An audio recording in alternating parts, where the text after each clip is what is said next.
Yo, yo, yo, what is up, my fallopian tuber? Cesario from the barrio coming back at you with another video for your butt. So today I am doing a video response for Old Sarge cards. And this is a pretty cool one. He wants you to show some post-playing day cards of some Hall of Famous. All right, so if you do a video response, which I check out his channel, use the hashtag Sarge200 because he has reached 200 subscribers. Oh, great, man. Congratulations. All right, so let's get started. I'm going to show off two of Lou Gehrig. All right, both of these are 1961. This is a golden press, I believe it's called. This was like in a book, so it's perforated. You had to cut them out from the pages. Sweet card. Back in the days, you know how everybody used to have the bat in front of the dugout. I always wondered, like, did everybody have their own bats, or they just had a selection of bats to pick from? But cool, you know how he's always, I'm gonna pick up 3 bats, because back then they didn't have the donut like they do now. And this one is a retro set.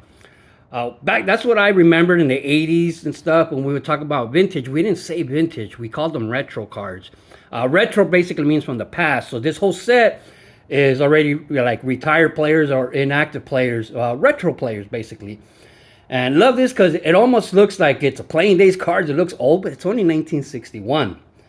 But sweet card right here. All right, I'm gonna put this one here because I got a side note on that. Then we got this 1962 Babe as a boy. All right, and you see him, he's wearing a catcher's mitt and he has a catcher's face mask there in the picture. He grew up wanting to be a catcher, and his brothers would tell him, "You can't be a catcher because you're left-handed. We don't have left-handed catchers." So it wasn't until he was 15 and his team was getting beat real bad, and they put him in relief, and they saw how good of a pitcher he was, that they kept him as a pitcher after that. But Babe Ruth, and he's also got a special side note that I'm gonna talk about when we talk about Hall of Fame cards. And we got this 1976 Walter Johnson, the Big Train. All right, now, one of the reasons why I like this is because, like I said, his nickname is, they call him the Big Train. And so I always just think, like, you see the back, how it's kind of weird how they just blurred this out. I really don't know what it is or what they blurred out, but I imagine it's a speeding train. Like, his ball just, the train going by. Walter Johnson train. So Sporting News from 1976. Love this card. It has his whole career in the back. That's what I love about Topps. Look at that. The Senators. All right. So Walter Johnson. And these ones, they're all the same, but it's from a set that I love. And I love this. You remember the Lou Gehrig has that same pose. It's that dugout pose when you got one leg on the top of the dugout and your other leg on the bottom. And it seems like back in the days, all these players used to have that same pose. So I love that pose, the dugout pose. So you got Scooter right here. Check out this Willie Mays. So these are the 1977 TCMA. I love the TCMA because they had different pictures. It was a whole different company. And actually, Topps bought out this company to just eliminate the competition. Bought the company and just stopped making the cards. Wish they would have kept going because these had like different pictures. You can see like in the back, it's like chicken wire. It's like, where is this picture taken? There's chicken wire. Is that a chicken coop? I don't know, but I love that picture right there. He's catching a ball, jumping up in the air. Sweet picture. Check out this, the chairman of the board, Whitey Ford, not Carrot Top.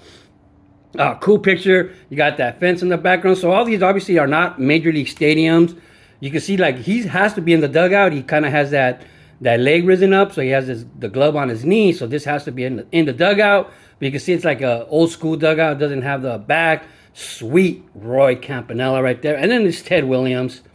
Nice picture. Look like it was taken from a drone, right? There's a pretty high picture angle right there. Love it. You can still see the chalk. So that means this field was wet. Might have been during some rain. Because normally the chalk just disappears pretty fast.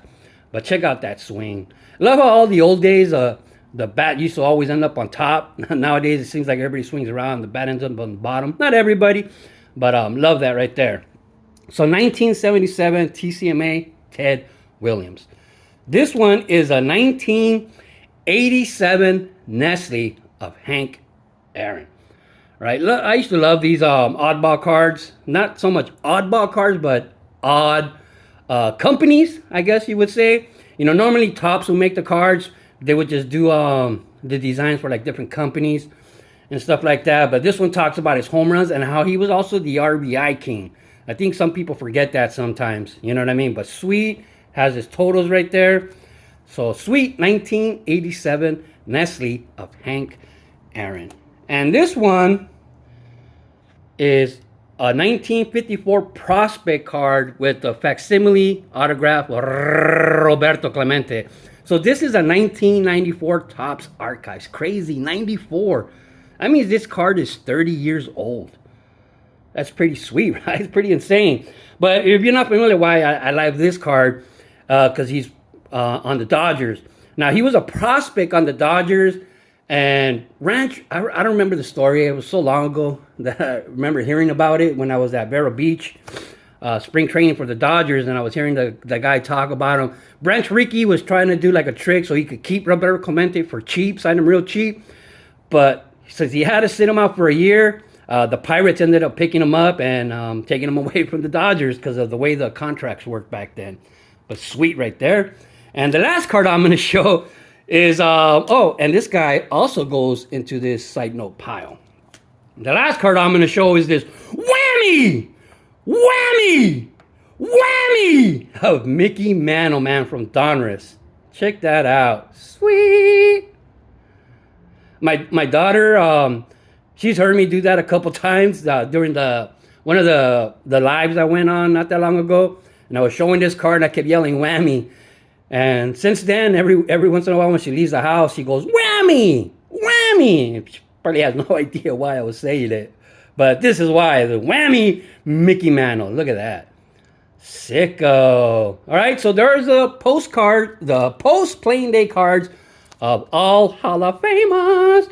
And one of the things I wanted to say about this, why these are side notes, because we're talking about Hall of Famers, there's 3 people that have gotten into the Hall of Fame before like the timetable of when they're eligible. Lou Gehrig retired in 1931 when he was diagnosed with the disease. In 1939, I'm sorry. And he got elected into the Hall of Fame the same year, 1939. All right. Babe Ruth didn't have to wait also any 5-10 years or whatever. He got in the next year after he retired just because it was the first class for the Hall of Fame. And I mean, he was a big reason for baseball's success rising.